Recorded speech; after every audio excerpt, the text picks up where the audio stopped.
आज हम लोग पुनः शीर्षक बड़े घर की बेटी के विषय वस्तु को नियमित करते हैं।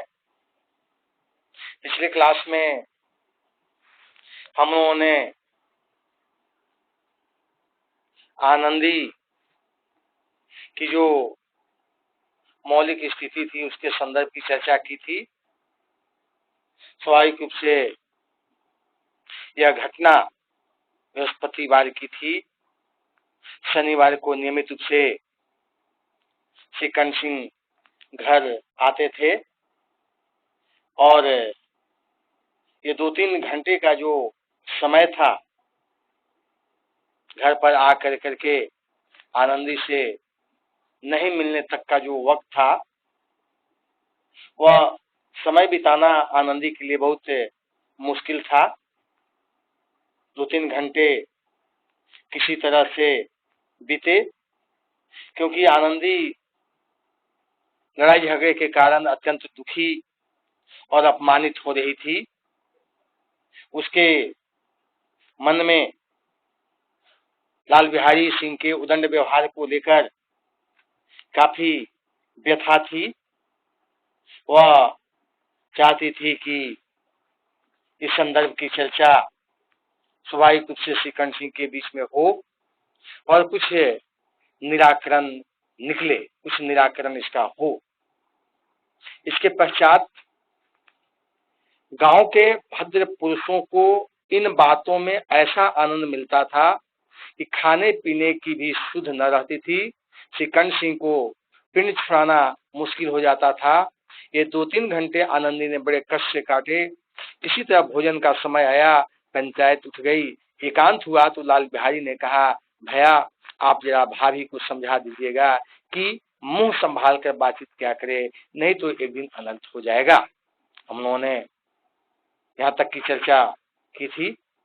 स्वाभाविक रूप से जब वार्तालाप खत्म हो जाता है शनिवार संध्या का, तब जब वे पंचायत उठने के उपरांत अपने कमरे में जाने लगे, तब लाल बिहारी ने एकांत होकर के अपने बड़े भाई श्री कर्ण सिंह को बताया, भैया जरा भाभी को आप समझा दीजिए कि कम से कम मुंह संभाल करके बात किया करें, क्योंकि अगर ऐसा नहीं होगा तो एक दिन बहुत बड़ी अनर्थ होने की संभावना है। स्वाभाविक रूप से बेनी माधव सिंह ने बेटे की ओर से साक्षी दी। हाँ, बहु बेटियों का स्वभाव अच्छा नहीं कि मर्दों के मुंह लगे। इसमें बेनी माधव सिंह अपने छोटे बेटे का पूर्ण समर्थन करते हैं, उनकी गवाही देते हैं और उन्हें यह अच्छा नहीं लगता कि एक स्त्री घर की वह मर्दों के साथ मुंह लगे। तत्कालीन जो व्यवस्था थी वह व्यवस्था पर एक प्रश्न चिन्ह है। पढ़ी लिखी सुशिक्षित महिला भी समाज की अग्रणी कार्य के लिए तत्पर नहीं होती थी। वह उस प्रधान समाज में एक जो सम्मान प्रतिष्ठा उनको मिलना चाहिए था, वह इन पंक्ति से नहीं मिलने की आधार प्रतीत होती है। कम से कम यह तो स्पष्ट है कि जिस प्रकार से बेनी माधव सिंह ने उनके किए गए कार्य की समीक्षा किए बिना ही इस प्रकार की बात को कहा। लाल बिहारी बोला, वे बड़े घर की बेटी हैं तो हम भी कोई कुर्मी कहार नहीं है। श्रीकंठ ने चिंतित स्वर से पूछा, आखिर बात क्या है? उन्होंने जिस प्रकार से आनंदी के संदर्भ की चर्चा की वह यह था कि वे बड़े घर की बेटी हैं तो हम किसी नीच जाति का कोई आदमी नहीं है कि जिसको जो मन में आए सो कह करके चला जाए। हाँ, इतना बात स्पष्ट है, उन्हें इस प्रकार से हमें कहने का कोई हक बिल्कुल नहीं है। श्री कर्ण सिंह घर परिवार की इस विषम परिस्थिति को देखकर सुनकर थोड़ा भौचक्के से स्वर में पूछा, आखिर बात क्या है? लाल भाई ने कहा, कुछ भी नहीं, यही आप उलझ पड़ी, मैके के सामने हम लोगों को कुछ समझती ही नहीं है। स्वाभाविक रूप से लाल बिहारी उन बातों की प्रासंगिकता को विषय बनाने का प्रयास किया जिसका कोई विशेष अर्थ यहाँ पर नहीं था। उसने उसकी मैके के संदर्भ की चर्चा की और यह बताने का प्रयास किया कि अपने मैके के आगे हम लोगों को सम्मान नहीं देती, इज्जत नहीं देती, अपने मैके का ही दिन रात गुण गाती है। श्री कर्ण सिंह खा पीकर आनंदी के पास गए। वह भरी बैठी थी, उदास बैठी थी। ये हजरत भी कुछ तीखे थे। ये श्री कर्ण सिंह के बारे में आया है। आनंदी ने पूछा, चित्त तो प्रसन्न है, आप खुश तो हैं, प्रसन्नचित तो हैं, आनंदित तो हैं? श्री कर्ण सिंह बोले, बहुत प्रसन्न है, पर तुमने आजकल घर में यह क्या उपद्रव मचा रखा था? आनंदी की त्योरी चढ़ गई। त्योरी चढ़ने का अभिप्राय है क्रोधित हो जाना। इस प्रकार की बात सुनकर के वह काफी क्रोधित हो गई। झुंझलाहट के मारे बदन में ज्वाला सी धक उठी। बोली, जिसने तुमसे आग लगाई है उसे पाऊं तो मुंह झुलस दूं। यह शुद्ध देहाती वार्तालाप मुंशी प्रेमचंद का है। मुंशी प्रेमचंद ऐसे शब्दों को साहित्य में लेकर साहित्य की मर्यादा के साथ साथ उस पात्र की आदर्श को भी सबसे बड़ा बना देते हैं। ये उनकी विशेष विशेषता है। स्वाभाविक रूप से वह क्रोध के मारे कांपने लगी। वह स्वाभाविक रूप से उस पर काफी कुपित भी हुई और अगर वह उस समय पाती तो अन्य प्रकार की प्रतिक्रिया स्वाभाविक रूप से हो सकती थी। इस बात का संकेत प्रस्तुत पंक्ति में है। इतनी गर्म क्यों होती हो, बात तो कहो। वह गुस्सा से कांपने लगती है, थरथराने लगती है, आवाज स्पष्ट रूप से नहीं आती। वह थोड़ा परेशान व्यतीत हो गई। उसे भाव की विह्वलता को संभालते हुए उसे गर्म न होने की प्रेरणा दी और विषय वस्तु को रखने की बात श्री कर्ण सिंह ने उससे कहा। क्या कहूं, यह मेरे भाग्य का फेर है, नहीं तो एक कुंवारा छोकरा जिसको चपरासीगिरी कहने का भी शौक नहीं, मुझे खड़ाऊ से मारकर क्यों अकड़ता। उसने उस विषय को रखा जो उस दिन की घटना घटी थी। उसे लाल बिहारी के संदर्भ में थोड़ी बात की ओछी रखने का प्रयास। वह साफ साफ उस गंवारे लड़के के संदर्भ में कहा जिसे कुछ भी अकल नहीं है, मानसिक बुद्धि उसकी क्षीण है, उसे सम्मान किसी देना है नहीं देना है इसका ज्ञान नहीं है। इसके पश्चात भी वह खड़ाऊ से मारकर और जिस प्रकार से अपनी बात आपके पास रखा है इससे मैं काफी दुखित हूं नहीं, और इसके पश्चात वह इस प्रकार से करता है तो हमें अच्छा नहीं लगता। सब हाल साफ साफ कहो तो मालूम हो, मुझे तो कुछ भी पता नहीं। आनंदी से उसने कहा कि जो भी बात है तुम स्पष्ट रूप से हमें बताओ। परसों तुम्हारे लाडले भाई ने मुझसे मांस पकाने को कहा, घी हांडी में पाव भर से अधिक न था, वह सब मैंने मांस में डाल दिया। जब खाने बैठा तो कहने लगा दाल में घी क्यों नहीं है। बस इसी पर वह मेरे मैके को भला बुरा कहने लगा। मुझसे रहा न गया। मैंने कहा कि वहां इतना सी घी तो नाई कहार खा जाते हैं और किसी को जान भी नहीं पड़ता। बस इतनी सी बात पर उस अन्यायी ने मुझ पर खड़ाऊ फेंक मारी। यदि हाथ से न रोक लेती तो सिर फट जाता। उसी से पूछो मैंने जो कुछ कहा है वह सच है या झूठ।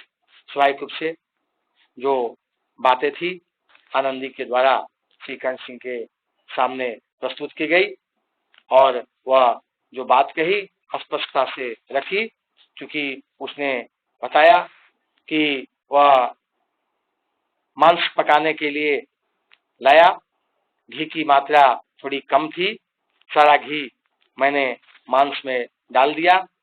घी दाल में नहीं मिलने पर उसने पूछताछ की। मैंने कहा कि स्वाभाविक रूप से घी कम थी, मैंने सब उसमें डाल दिया। लेकिन इसके पश्चात उसने जिस प्रकार से मेरे मैके के संदर्भ की चर्चा की मुझे अच्छी नहीं लगी। मैंने इतना ही कहा, इतनी जो घी है नाई कहार या अन्य लोग जो घर परिवार समाज में रहते हैं, खा जाते हैं, किसी को कानों कान भनक तक नहीं लगती। और इतना ही कहने पर उससे लाल बिहारी ने खड़ाऊ फेंक करके हमें मारने का प्रयास किया। यदि मैं खड़ाऊ को हाथ से नहीं रोकता तो मेरी सिर फट जाती। उसी से आप पूछ लीजिए मैंने जो कहा है वह ठीक है या गलत। श्री कर्ण सिंह की आंखें लाल हो गई। बोले, यहां तक हो गया उस फुकरे का साहस। स्वाभाविक रूप से श्री कर्ण सिंह एक सुलझे हुए व्यक्ति थे। मैंने आपको पहले भी श्री कर्ण सिंह की संदर्भ की चर्चा की है।